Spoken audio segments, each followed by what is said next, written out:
they prevented us from speaking, saying our voices had no sound, forced us to stand at crossroads with our survival hanging at the balance. They said we were greedy to demand our place. They said we wanted too much for the penny we asked for.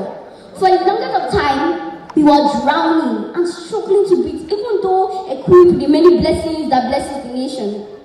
Our crime, they say, was to be blessed with a rich cultural heritage, strong old traditions, palm oil, crude oil, and a rich green vegetation.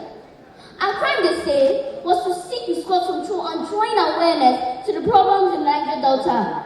Today, I am reminded of May 25th, 1927, and the corner of a small village, Kiabodo, to Hebron College, to West African Student Union, to NTNC, where the brutal struggle all started, where a dreamy young boy surfaced, heralded the dawn of new origin for the Zone Nation. Today, I am reminded of a man whom my hero, Major Jackson Dakaboro dreamt of, who bore tragedy for his people, carried his own dreams unapologetically, he wrote his own story like Joseph. Today, I salute the defender of the journey and the embodiment of valor.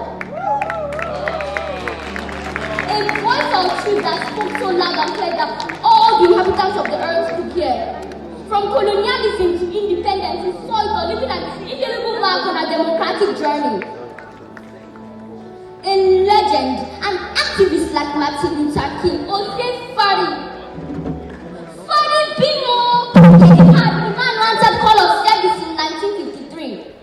A man of very qualified, an Iroko tree that stood so tall in the forest. A philanthropist, one who carved ways for his own nation, found of the Niger-Delta front, waded through the muddy waters, not minding losing his own blood to preserve his people. He stood for honesty, he fought for justice, he won by truth. It was him who taught us who we are. Pa Edwin showed us the true fighting spirit of the just sword in the face of marginalization.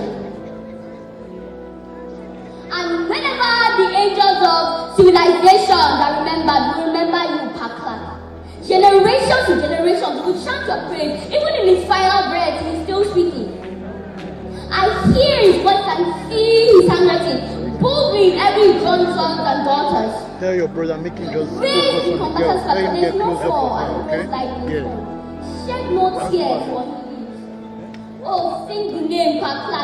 Sing it in the most lyrical voice in Niger. Sing it to the children, young and old. Sing it as long as the earth remains. For there will never be another father like him.